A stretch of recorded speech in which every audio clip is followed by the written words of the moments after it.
If you're a facilities manager at a university, you know students rely on the cafeteria for breakfast, lunch, dinner, and the occasional late-night snack. So when a dishwasher breaks down and dirty plates pile up, the mess hall can turn messy in the blink of an eye. Enter Grainger. With over 1 million industrial-grade products and fast delivery, the product you need now is never far away. So you can turn that dishwasher back into a lean, clean washing machine. Call, click Grainger.com, or just stop by. Grainger, for the ones who get it done.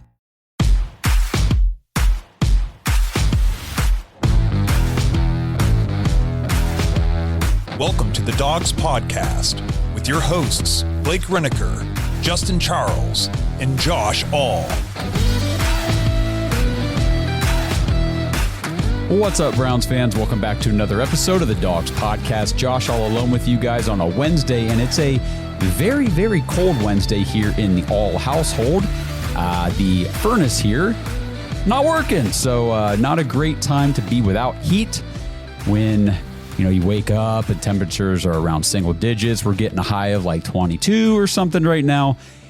It's very cold, so that's why I am bundled up. I honestly should be wearing gloves because my hands are freezing. But hey, what better activity to do than to bring you guys an episode of the podcast, especially on a day when a major article drops that has the internet up in a frenzy.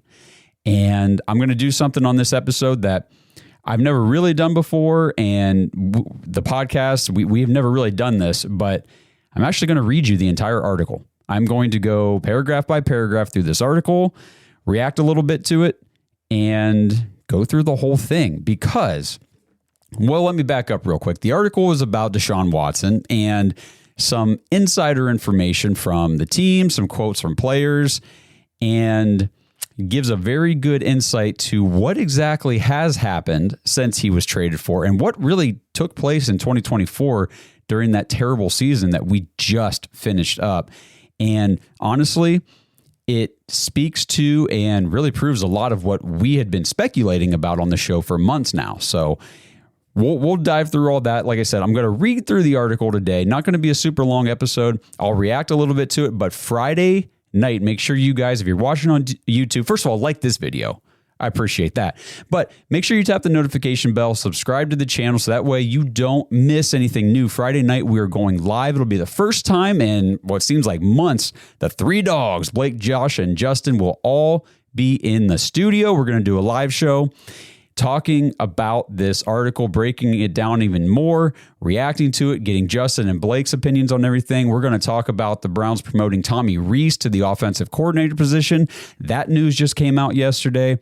And we're going to talk more draft speculation, prospect analysis, things like that on Friday night show. So don't miss it. We're going to be live. If you're listening on audio, the podcast version will come out on Saturday morning. So stay tuned for all of that.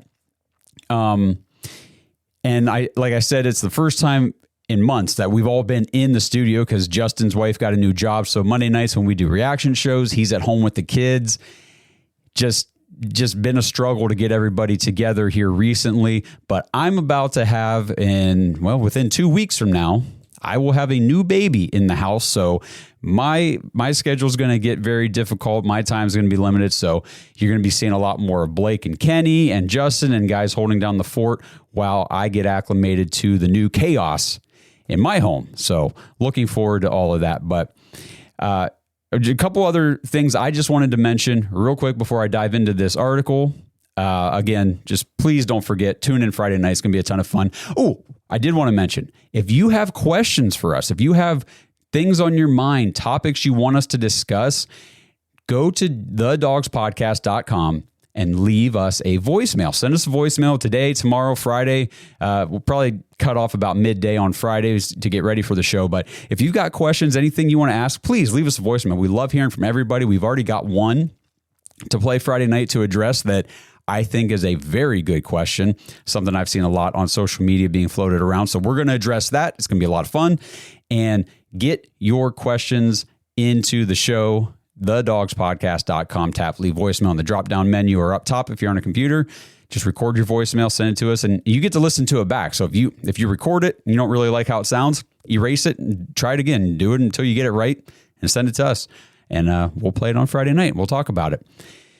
The last thing I wanted to talk about here real quick, on Facebook.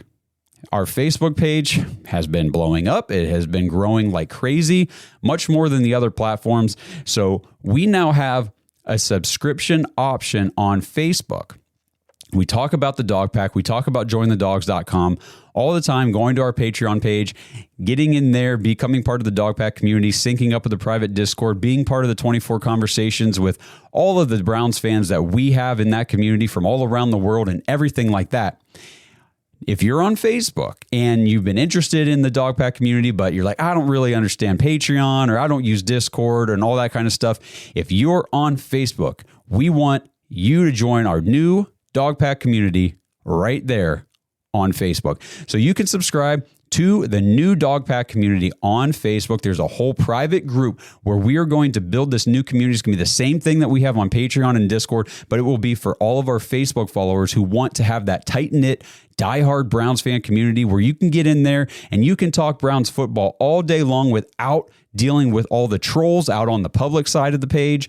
Get into the private group and kicking things off. I don't know if it's going to stay this way forever, but at least in the beginning, it is 99 cents to subscribe to the dog pack on Facebook. So get in, 99 cents a month. If you've got an extra $1 a month to join this group and help us grow this platform, we greatly appreciate it. It's going to be awesome. And like I said, I don't know how long that 99 cents per month is going to last, but once the price increases for the subscriptions on Facebook, if you've already bought in, or you've already joined, I should say, for the 99 cent level, you will stay at 99 cents there on out. So if there's a price increase, you don't get affected. So get in now. We're going to have a lot of fun in there.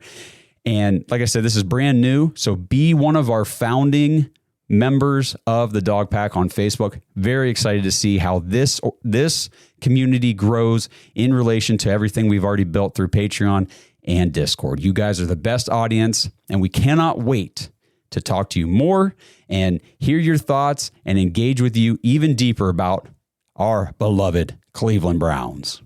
All right, guys. So the article that dropped today is from The Athletic. It is by Jason Lloyd. And when I scrolled to the very bottom of this, he had posted on here that Zach Jackson and Katie Strang, both from The Athletic, also contributed to this report. So they got a couple, three resources invested into the information that was written here. And I said this at the open. I've never read like a full article. I've talked about parts and pieces of articles and stuff in previous shows. That's nothing new. But an entire article to dedicate a whole episode to one article is crazy. But this one warrants it, in my opinion. And as I go through this, please, wherever you're watching, listening, YouTube, Rumble, if you're on Spotify, you can leave comments. Drop in your thoughts in the comments section. We want to get back to you and have a back and forth about this. And this would be a great thing to kick off that dog pack community on Facebook. Let's talk about this article and what it means for the Cleveland Browns. So I'm just going to kick it off here. I'm going to be looking off to the side, reading this article for you guys. So here we go. To grasp how the Cleveland Browns spiraled into one of the worst teams in the NFL, it's important to first return to the end of last season. The Browns dismantled their offense this year and rebuilt an inferior version in an attempt to appease Deshaun Watson.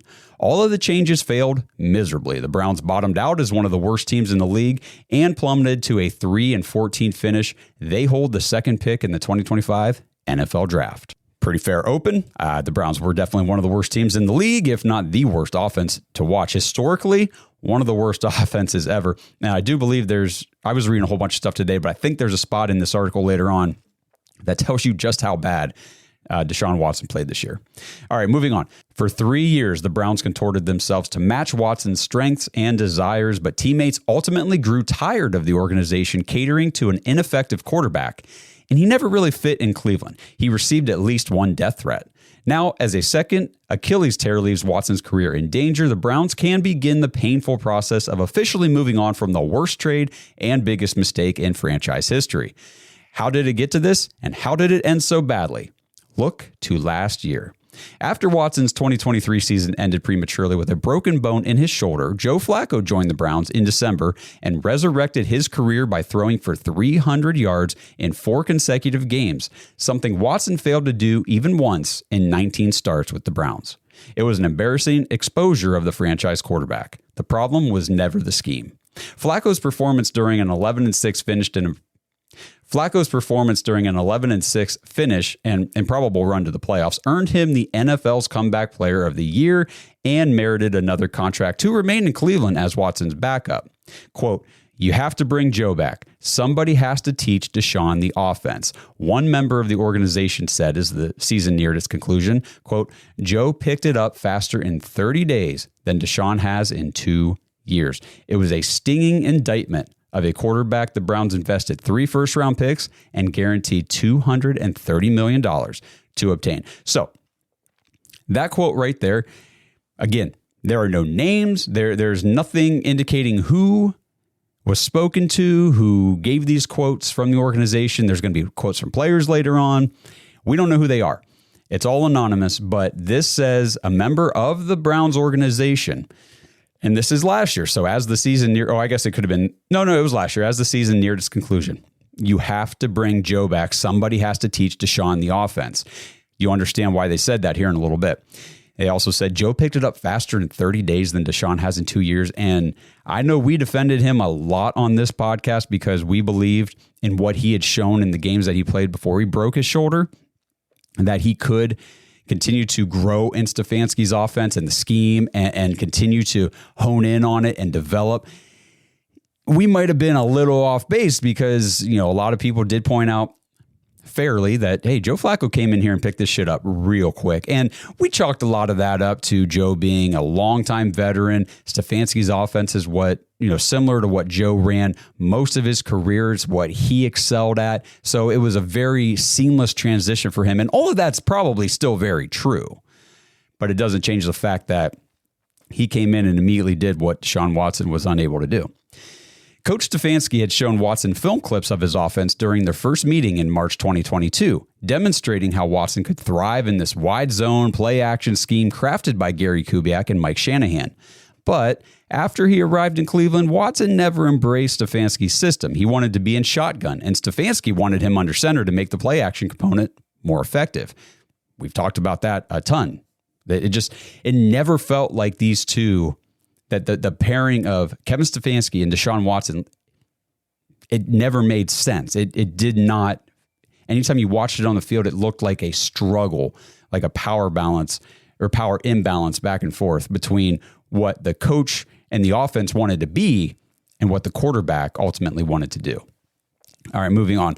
The Browns tried to give Watson what he wanted. They fired offensive coordinator Alex Van Pelt after the 2023 season and brought in Ken Dorsey, who had more experience with mobile quarterbacks like Josh Allen, Cam Newton. 2 weeks after Van Pelt was fired, Bill Callahan departed as the offensive line coach to join his son Brian's staff in Tennessee. Now things are going to start getting a little interesting here, okay? And this is from Jason Lloyd because now it goes into first person.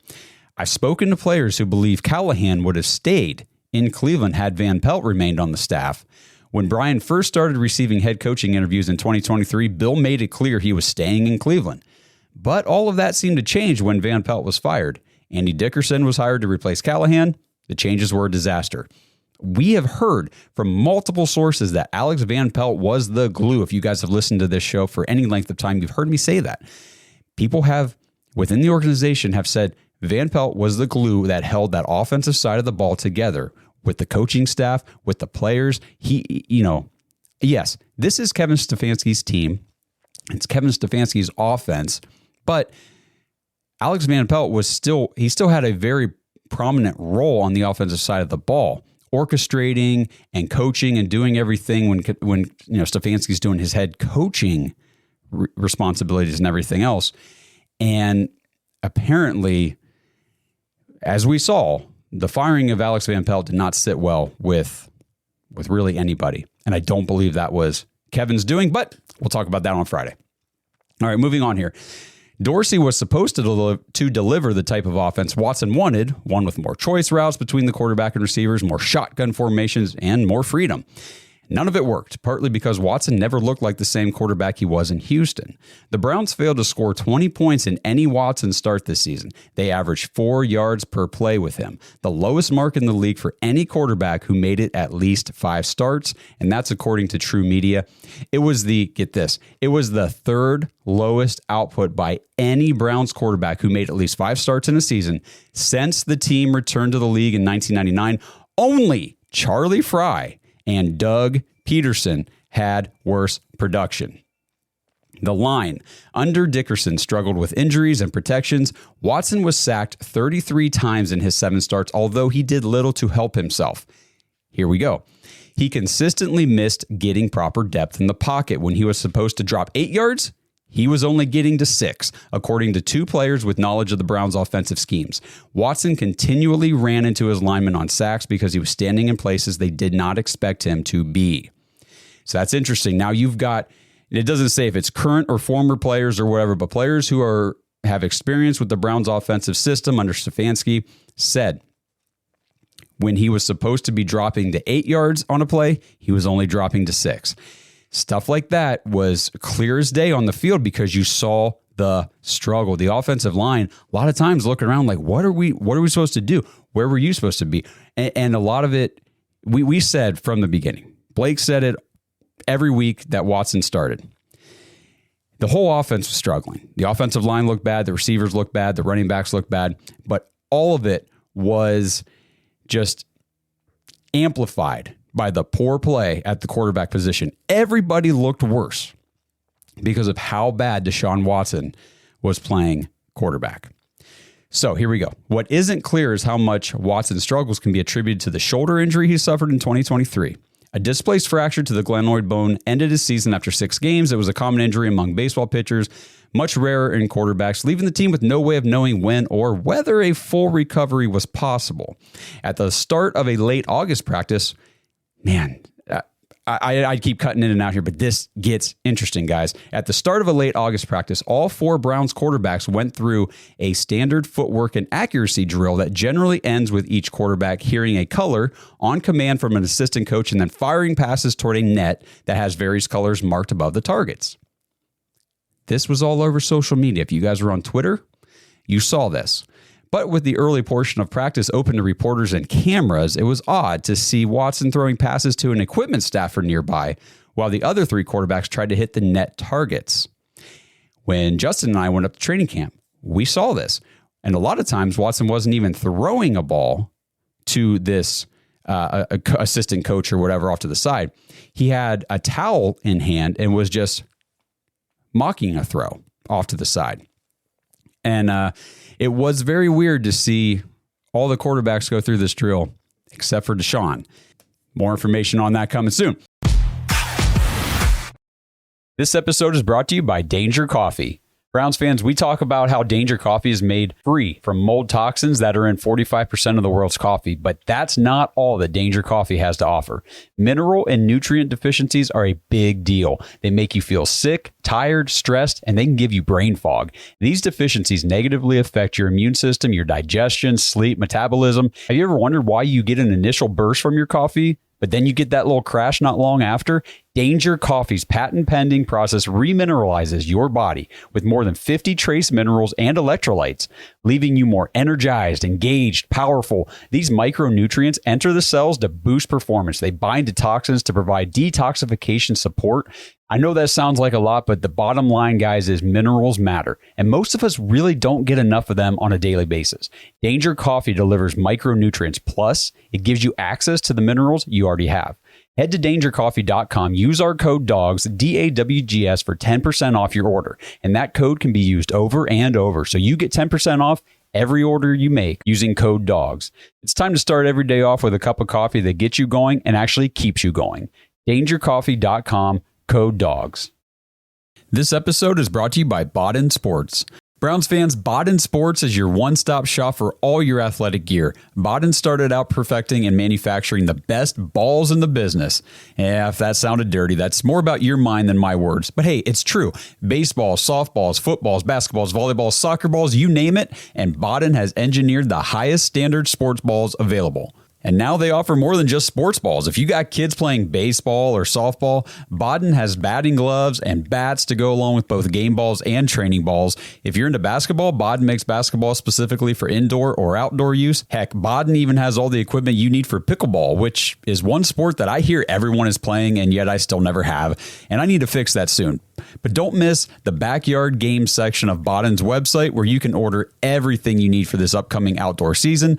Pool balls, backyard volleyball nets, croquet, bocce, horseshoes, cornhole, and more. Right now, you can get 10% off your entire order at Baden Sports, BADEN sports.com/dogs, DAWGS, and use promo code DOGS when you check out. That's 10% off all the top quality sporting gear you need this season. BadenSports.com/dogs.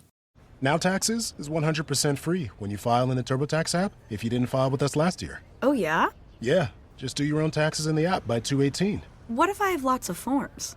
All good, all 100% free. What if I had 3 jobs? Still 100% free. What if I once saw Bigfoot? That has nothing to do with taxes, so still 100% free. Now that's what I'm talking about. Now this is Taxes. See if you qualify in the TurboTax app. Excludes TurboTax Live, must start and file in app by 2/18. One rival executive who spoke with Browns officials before the start of the season was concerned about what lay ahead for them. Quote, "Not an ounce of positivity about the offense," this executive said. "The vibes aren't exactly high." Yeah, if you go back and think about it, everything coming out of training camp was like, ooh, this isn't looking great. Watson routinely missed open receivers. Passes in the opener against the Dallas Cowboys sailed 5 yards out of bounds. In a September loss to the New York Giants, the Browns ran a slant out combo route on a run pass option on a key 4th down late in the game. Tight end, we talked about this too. Tight end Jordan Akins was open in the flat, but Watson didn't see him and was stopped short of the first down on a keeper. At his weekly media availability 3 days later, Watson said Akins was a decoy on that play and not an intended receiver. And we were like, are you sure about that? Because he was pretty darn open and he was right in front of him. And I can visualize the play in my head right now. I see it clear as day because I posted about it. I made a reel about it on Facebook and Instagram and everywhere else. This is all stuff we talked about all year. And it's just interesting now to see it being investigated and actually reported on in depth with some verification from inside sources. Moving on, here's a great quote. "We all saw the same things," one player said. "We all watched the film. Guys are open." That might be the most just damning quote of this whole article. That one of the players on the team said, "We all saw the same things. We all watched the film. Guys are open." We did the same thing. Quincy Carrier did the same thing. We talked about it, breaking down plays where, you might have five receiving options running a route on a play. All 5 of them are open. At some point in the progression, all 5 routes actually have a window of opportunity where Watson could have fired a shot and gotten a first down, and instead takes a sack. I remember doing I remember doing all the videos. I remember talking about it all, posting everything on social media. I remember all of this. Moving on. According to multiple players, this part right here, guys, is the stuff on the article you're going to see screenshotted and posted all over social media. According to multiple players, those mistakes were not pointed out in film sessions, frustrating at least a few veterans who believe Stefanski would not criticize Watson in front of the team. When Jameis Winston replaced Watson after he tore his Achilles in October, players said that Stefanski returned to pointing out the quarterback's mistakes in film sessions. Interesting. Looks like we're getting some special treatment for Deshaun Watson, something that we vehemently said last offseason. That's not happening, guys. Come on. All right, looks like we were wrong. Looks like he was getting special treatment, and looks like maybe he is as mentally fragile as a lot of fans claimed he was. It's just now we've got actual players on the team saying it, and that, to me, that makes a big difference. Speculating about what I think is going on is one thing, but when I'm hearing it from inside the building now, that's a whole different thing. Off the field, Watson spent the year dealing with traumatic personal matters. His agent, David Mulugheta, whatever, I don't even care, received a disturbing email in June from someone threatening to shoot Watson or burn down his house, according to a police report obtained by The Athletic. Police later closed the investigation with no suspects identified. In the week leading up to the season opener, Watson's father and a college teammate died within a span of a few days. Quote, "There are other things that are bigger than this," Watson said. "It's been a long week. It wasn't even really about football." We remember that too. Obviously, losing people in your life, always hard. Grieving hits everybody, differently. And at the end of the day, yes, football is a sport. It is an occupation. Your family, your life, those kinds of things are always more important. But we'll go back to the article.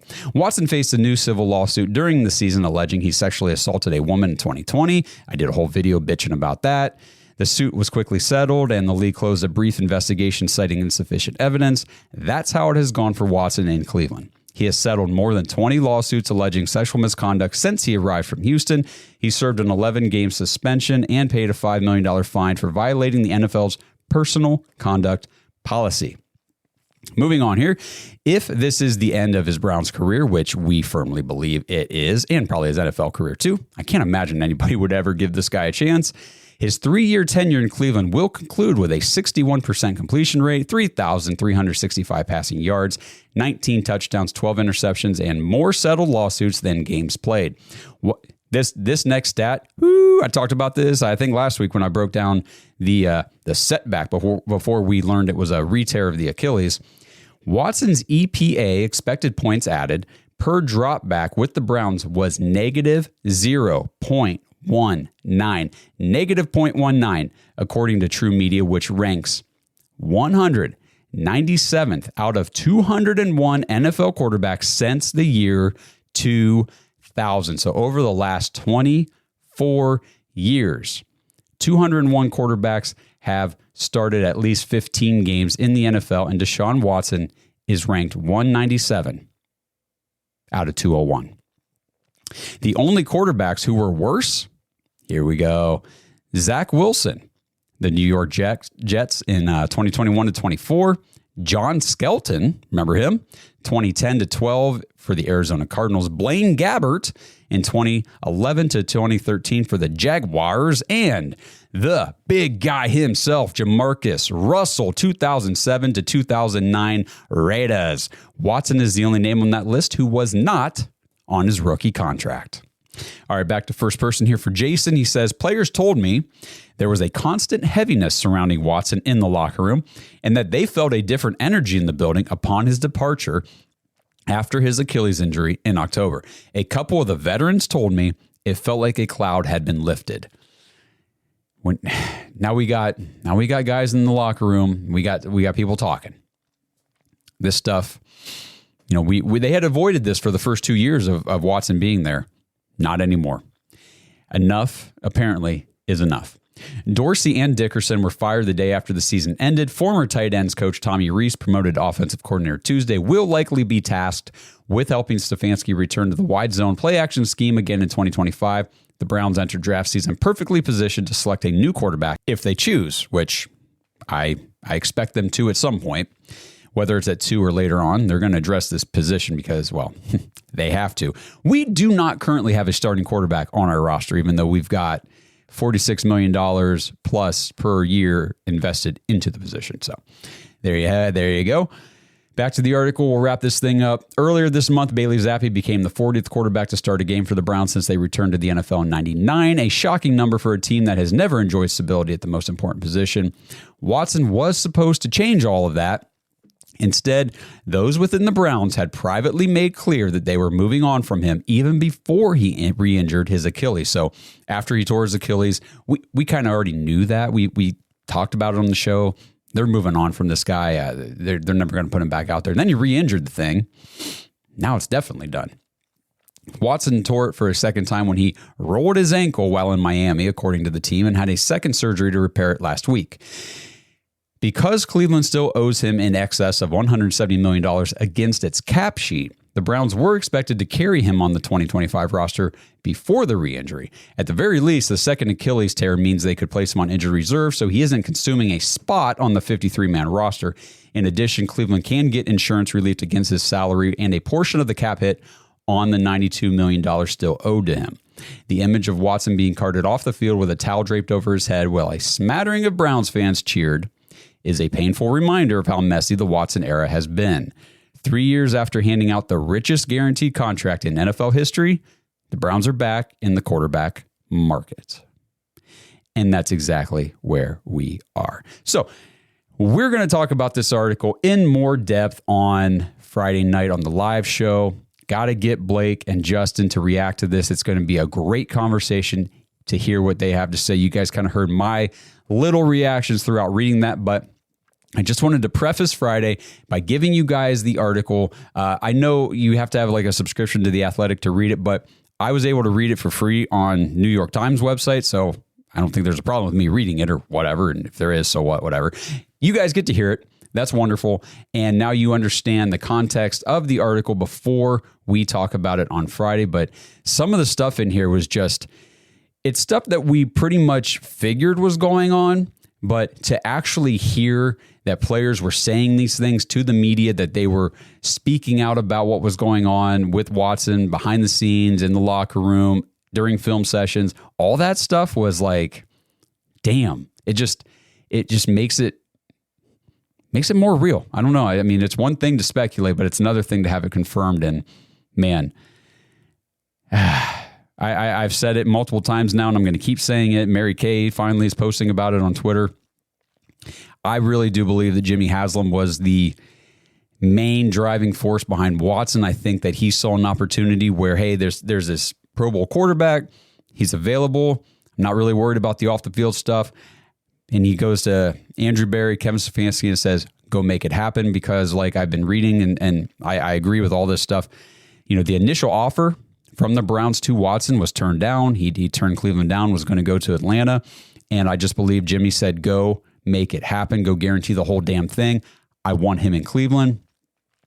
And maybe the other two guys were on board. Maybe they didn't fully agree with it, but we talk about all the time, when your boss tells you to go do something, make it happen, you do it. I mean, that's your boss. And, he's the one running the show. It's his money. So as long as you get the guarantee from him, like, hey, if this doesn't work, I'm good, right? Because this is your decision. And it seems to be that way, because nobody's been fired over this. And you can't tell me that this big of a disaster, a catastrophe, if you're an owner, and I know a lot of people think that Andrew Berry went and hoodwinked Jimmy Haslam into bringing this guy here and paying him all that money and everything. If that were true, Berry would have been fired by now. If it was Kevin's idea to do this, Kevin would have been fired by now. You don't invest $230 million into somebody on another person's recommendation. Then when that thing turns out and blows up in your face, you don't fire somebody for it. Now you would definitely be like, hey, you're out of here because you cost me money. I really believe this was all Jimmy Haslam. And like I said, whether Berry and Stefanski were on board with it or they were just going along with it because it's what their boss told them to do, doesn't really matter at this point, because it is what it is. Those guys did not get fired, which just tells me this was all Jimmy Haslam. And we've seen it before. We've seen it with Johnny Manziel. We've seen Jimmy say, hey, go get this guy, even if it wasn't the right thing, even if the scouts and front office were like, hey, I don't think so. Obviously, the coaching staff wasn't on board with Manziel. Didn't matter. Jimmy wanted him. We got him. It didn't matter that Mike Pettin didn't want to play him.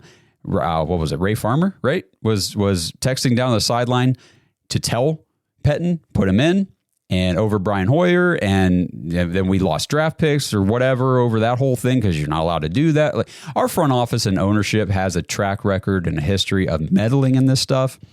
And I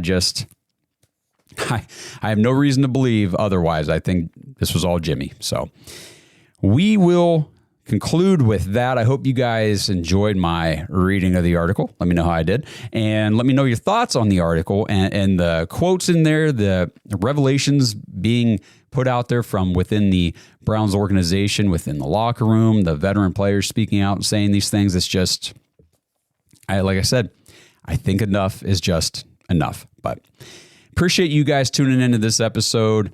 Like the video, subscribe on YouTube or Rumble or, Spotify, Apple, wherever you're watching, listening. We're trying to put this thing everywhere. Again, help us start building this Dog Pack community on Facebook. It's just 99 cents a month to subscribe to the community, and you get access to us. We will be in there with you guys. All of our Dog Pack community will be in that group talking Browns football and whatever else you guys want to talk about, really. That's how we like to do it.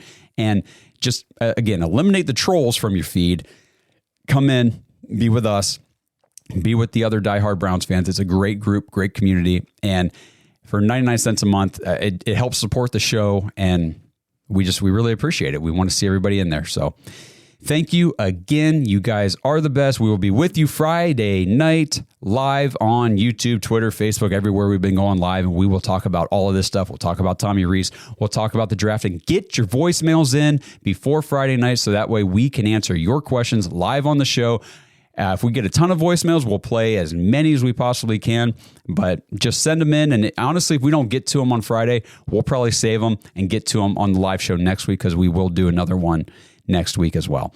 Really excited to go through this offseason with you guys. Free agency, draft prep, all the prospect stuff. We'll get Barry Shuck on here. We'll talk about the Senior Bowl. We will break it all down. It's going to be a ton of fun. And draft night in April is going to be a wild time, because we get to do Thursday night for the first time since the Browns took Greg Newsome.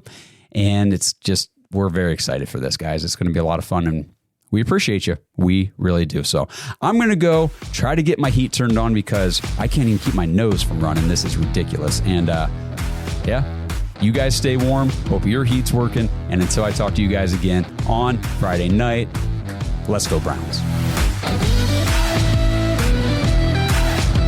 Thanks for listening to another episode of the Dogs Podcast. Make sure you subscribe on YouTube and follow us on Twitter at The Dogs Podcast. Get your thoughts on the show at thedogspodcast.com.